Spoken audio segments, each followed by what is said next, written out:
Hi, it's Tammy Tansley here from Tammy Tansley Leadership and Workplace Culture. Following on from our chat last week, where we were talking about the negative Nellies in the workplace, I wanted to talk today about the rise of workplace incivility, or rudeness, if you like. There's been some recent research that has shown that in the last 20 years, the number of people who cite that someone has been sort of significantly rude to them in the workplace has risen from 50% up to 62%. So a pretty rapid kind of increase, if you like.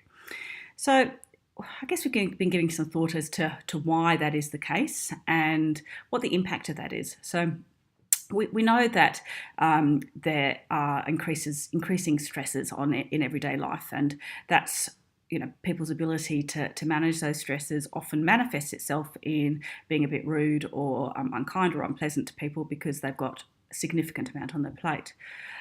We also know that relationships are perhaps more frayed than they used to be, and part of that is things like flexible working, where people just literally have less face-to-face time together. Some of it is, I guess, our over-reliance, you might say, on using email or text or instant messaging rather than having the conversation. Part of it is that in increased globalisation, we've got a whole lot of different cultures coming together, and sometimes there's a lack of understanding about those cultures, and so some of that might be perceived as rudeness and so forth. So lots of reasons why, almost understandably, you could say that there's much more rudeness and incivility in the workplace.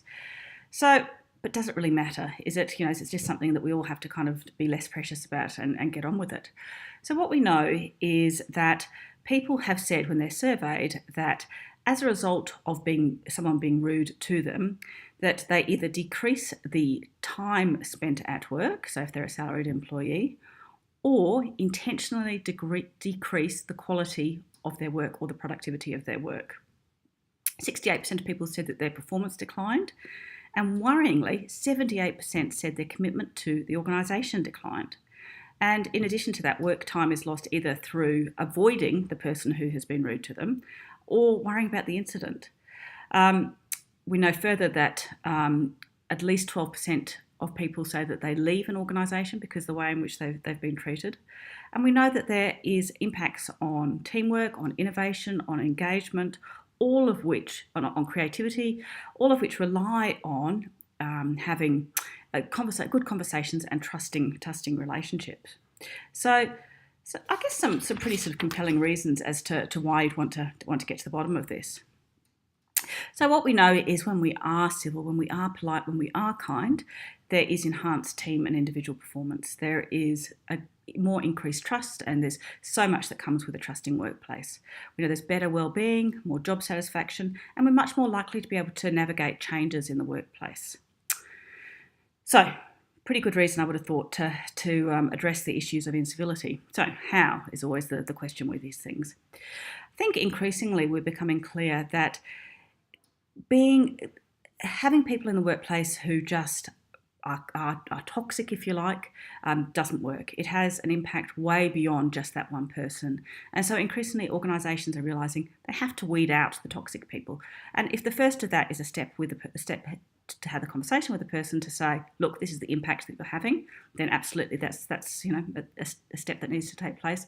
But ultimately, if the person can't or won't change, then perhaps that organisation is not the right place for them. Secondly, be clear about what are the cultural norms in your workplace. Is it one where people do regularly speak like that to each other? And is that okay? Have you identified the cost of it, hidden and unhidden? And are you okay with that? And if not, what do you want to do about it? How are you going to actively go about changing it?